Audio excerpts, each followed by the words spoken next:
एक राजा था जो बड़ा तमाशा समझते हो ना, तमाशा जब होता है तो लोगों को मनोरंजन होता है, लोग खुश होते हैं, लोग तालियों में आते हैं। तो वो जो तमाशेबाज राजा था उसकी कहानी कुछ मैं लिख के लाया हूं, सुनाता हूं। राजा बड़ा छटा हुआ तमाशेबाज था, एकदम छटा हुआ। उसे अपनी प्रजा के मनोविज्ञान पर पूरा विश्वास था। वो जानता था कि विद्वान हो, अज्ञानी हो, ज्ञानी हो, जैसा भी हो, अमीर हो, गरीब हो, तमाशा सबको पसंद आता है। तो उसने तमाशा लगाना शुरू किया और बड़ा समझदार था, सब कुछ समझता था। शासन करने के लिए तमाशे वाली शैली का इस्तेमाल किया कि तमाशा करेंगे और राज्य करेंगे। तो हुआ यूं कि एक बार प्रजा ने कहा कि साफ पानी मिलना चाहिए, पीने का साफ पानी हो, प्रजा की मांग थी। तो जानते हो राजा ने क्या किया? राजा ने पाकिस्तान से एक हवाई जहाज मंगवाया और गुजरात की एक नदी में तैरा दिया।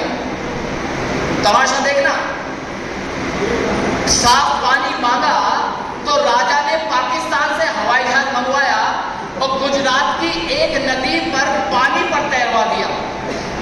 फिर एक बार राजा के राज्य में एक बड़ी भयंकर बीमारी आई।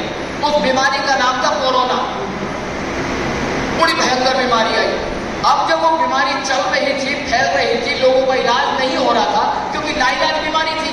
तो बीमारी से बचने के लिए पर्सनल प्रोटेक्शन इक्विपमेंट की जरूरत थी, मतलब मास्क मिल जाए और पूरा वो कपड़ा मिल जाए, वो अच्छे सारे पीपीई।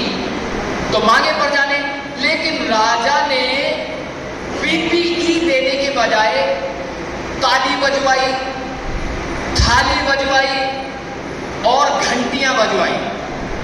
बहुत तमाशेबाज राजा था। फिर बात यही नहीं रुकी, बात आगे बढ़ी। फिर एक बार जब बीमारी ज्यादा बढ़ गई तो जरूरत महसूस हुई बीमार लोगों को ऑक्सीजन दिया जाए, सिलेंडर दिया जाए और कोई वैक्सीन बनाई जाए। बीमारी बड़ी गंभीर थी। प्रजा ने कहा वैक्सीन दो, ऑक्सीजन दो। जानते हो राजा ने क्या किया? राजा ने लोगों से दिए जलवा दिए, मोमबत्ती जलवा दी, टॉर्च जलवा दी। बड़े तमाशेबाज राजा था, तमाशा हो रहा था। बात यही खत्म नहीं हुई। अब प्रजा ने कहा कि बेरोजगारी बहुत बढ़ रही है, नौकरियां तो मिल जाए, तो नौकरी लेना चाहता था। लेकिन राजा ने योग करना शुरू कर दिया, विश्व योग दिवस मनाया और कहीं दूर गुफा में जाकर के ध्यान में मग्न हो गया।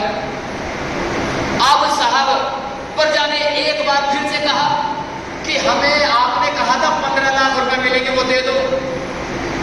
प्रजा ने कहा 2 करोड़ नौकरी दे दो।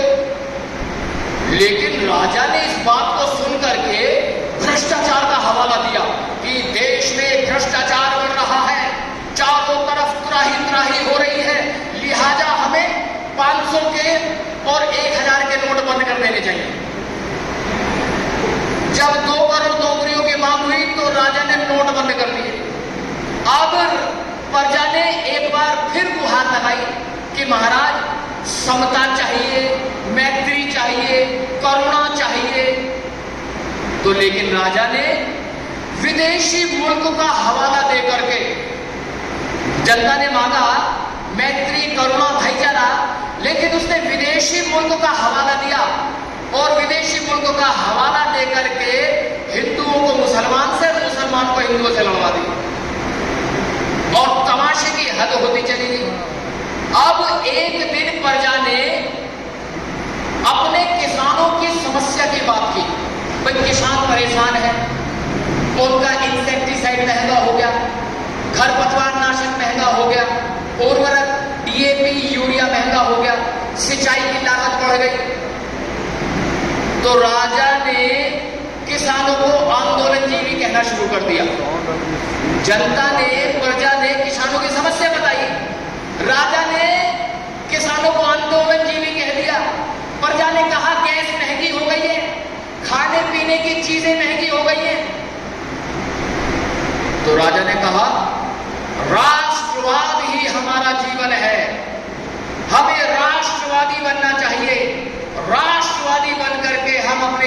सफल हो जाएंगे।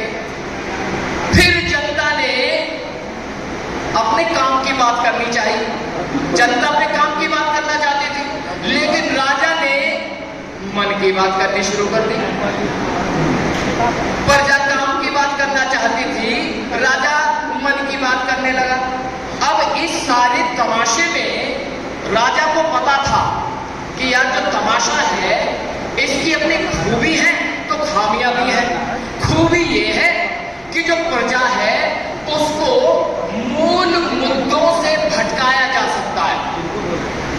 एक तमाशेबाजी का फायदा यह है कि जनता को मूल मुद्दों से भटकाया जा सकता है, लेकिन खामी यह है कि हर बार नया तमाशा करना पड़ता है।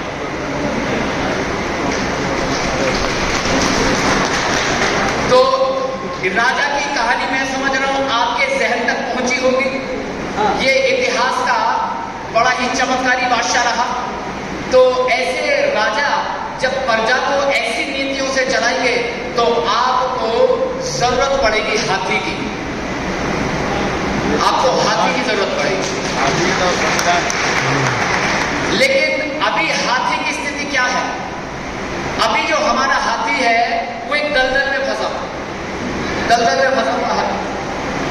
तो जो हाथी दलदल में फंसा हुआ था, गांव के लोग आए, कहने लगे इसे निकालो, जीव मर जाएगा।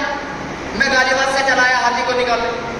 तो गांव के सारे लोग इकट्ठे हो गए, रस्सी बांध के निकाल रहे हैं, कान पकड़ के खींच रहे थे, सूंड पकड़ के खींच रहे थे, नहीं निकल पाए, दलदल में धंसता जा रहा।